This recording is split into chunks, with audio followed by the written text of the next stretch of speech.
So ayan mga farmmates, ngayong araw na ito tumawag na dito sa bahay yung magdi-deliver ng ating in-order na incubator.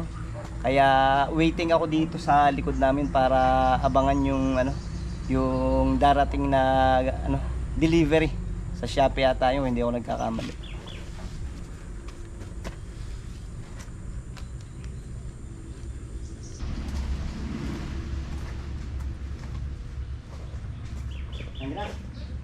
Ay, ano ba? Kuya, pasuyo din ako. Ay, kamusta ang inyong pinipinturahan? Ayos na? Ayos na. Ayos. Maraming magaling mga aking designer ng pintor eh. Paring John pa. Ay, ko na din si Shout John. out, Paring John. Ayan. Nako. John, yung kanilang pintor, shout out sa'yo pag napanood mo itong video na ito. Oh, nako. Wala ka kasi dito eh. Kung saan ka nagpupunta. Sinabi na huwag mo na umuwi eh. Ang bili dito ikuan, kulang-kulang na 5,000. Ayan.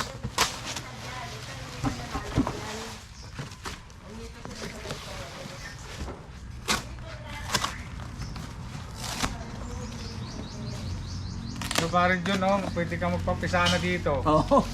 Kay sir, kasi meron na siyang incubator. Kaya lang, baka ibang itlog naman ang papisahin mo. Ayun lang.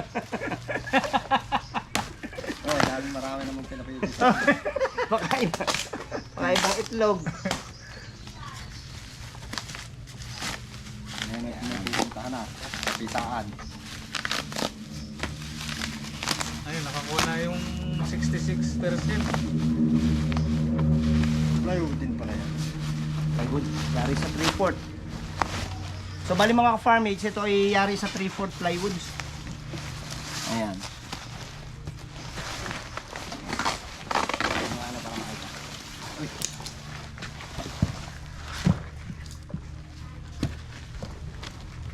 So bali ito yung kanyang on and off, kung hindi ako nagkakamali mga farmmates. Tapos ito yung kanyang thermostat. Hindi ko pa siya gaanong memorize. In-order ko ito dito sa Huan Incubator. So hindi ko masyadong maipakita pa ito sa inyo ngayon kasi hindi ko pa rin gaanong alam kung paano gamitin. Sa isang araw, ipakikita ko sa inyo ng ito, buo na bubuksan natin. Kaya lang ngayon ay pakikita ko lang muna sa inyo yung yung kanyang parts, yung kanyang internal parts saka yung kanyang external parts.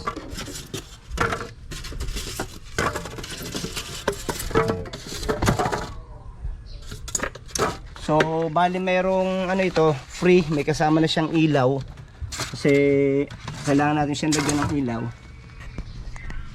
Ang loob nito mga farmates, ito yung ito yung lalagyan ng itlog. Since ito ay automatic, ito ay mag-sway. Tapos ito yung tinatawag nila na hatcher. Dito ilalagay yung itlog kapag malapit ng pumisa. Ayan ang mga parts niya. Yun yung fan, yung nasa ilalim na yun mga farmates, yun ang fan. Yun ang magdi-distribute ng heat dito sa loob. Tapos ito yung lalagyan ng bumbilya. Yan, dalawa na yan. Kaya kung mapapansin nyo, may kasamang dalawang bumbilya. Tapos ito yung magde-detect ng heat para pagka yung init niya ay kuha na yung amount ng heat niya, mamamatay na kusa yung ilaw. So itong ibang ito, hindi ko pa masyadong alam kung paano gamitin. Pero meron naman siyang kasama dito na ayan, user guide, at saka tatawag din ako dun sa Huan Incubator para malaman ko rin kung paano talagang paggamit nito bago ko gamitin. So bali ngayong araw na ito ay akin lang munang chine-check yung loob para malaman din ninyo. Halimbawa bibili kayo sa mga mag-incubator o manggagawa ng mga incubator, ito ay kulang-kulang na 5,000, 56 setter and 56 hatcher mga farmates. So yari sa sa plywood din siya. Maganda naman siya. Okay siya.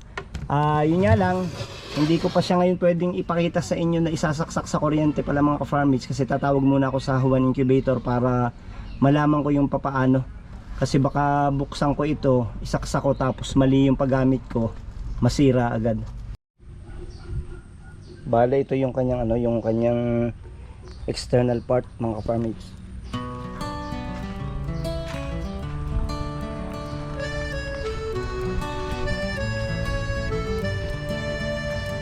Sa umaga ang tahol, tila araw bumabati.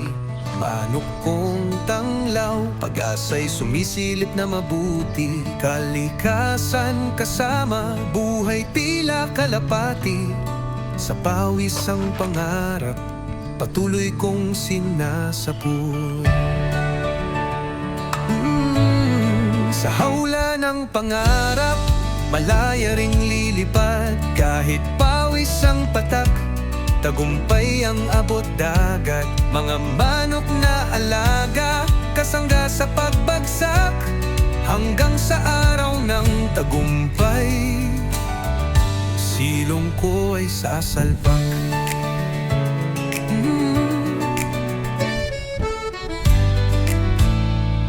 Duktong sa damdamin, bawat kahig, bawat tilaok. Papalapit sa bituin, sa gabing palaisip ang tuhog.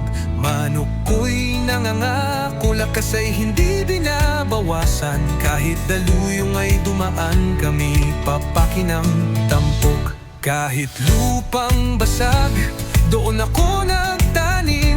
Alaga ang ningning sa akin ang may patalim. Kwentong gumuguhit sa pawis ko at hangin. Sa bawat sabong ng buhay, tagumpay hihilingin. So bali kung bibili kayo mga ka-farm mates ng incubator na katulad nito, recommended ko sa inyo itong Huan incubator. Kahit hindi ko pa ito natetest, ay kita ko naman na maayos. Kasi yung pagkaka-deliver niya, nabot lang dito sa Mindoro ng 3 days. Alam nyo naman, island dito ng Oriental Mindoro. Yung delivery nila, inabot lang ng 3 days. Check yun sa akin kasi normally pag mga ganito malalayong lugar ang pinanggalingan ay umaabot ito ng ng 5 days. So from Nueva Ecija, dineliver going to Oriental Mindoro for only 3 days. That's okay for the price of 4,998, less than 5,000. It's okay also kasi fully naman siya, fully automatic naman siya, 56 setter and 56 hatcher. So check sa akin yun, less than 5,000 yung price, check siya. Yung kanyang external ay check kasi ang ganda ng kanyang pagkaka-paint, maganda yung kanyang pintura, kumbaga malinis tingnan, okay siya. Although hindi pa natin na-check yung kanyang mechanism, pero sa isang araw we will check the mechanism etong Huan incubator natin. So sa tingin ko naman ay okay siya. Kasi ang akin lang inaano sa inyo ngayon is the price and yung kanyang delivery. So bale, katulad nga ng sinabi ko sa inyo, okay yung kanyang delivery at saka yung kanyang yung kanyang price.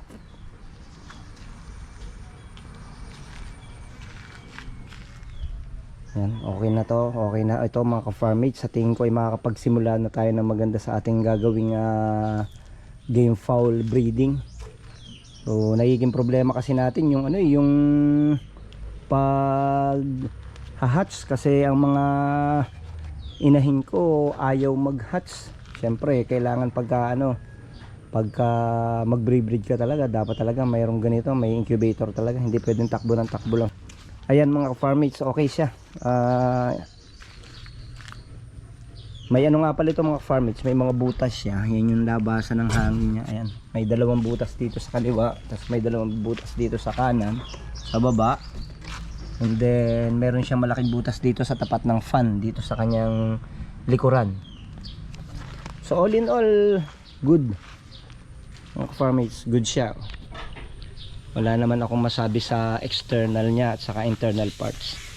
Yun nga lang, hindi ko pa masabi sa inyo ngayon yung kanyang mechanism kasi hindi ko pa siya na-check. Siguro sa isang araw i-check natin yung mechanism niya habang pinag-aaralan natin. Mahirap na i-check agad ngayon gumagamit ito ng electricity, mahirap mag-check ng mga ganitong bagay hanggang hindi mo masyado. So hanggang dyan na lang mga farm mates ang video na ito ngayong araw nito, at maraming salamat sa inyong ginawang panonood dito sa ating YouTube channel.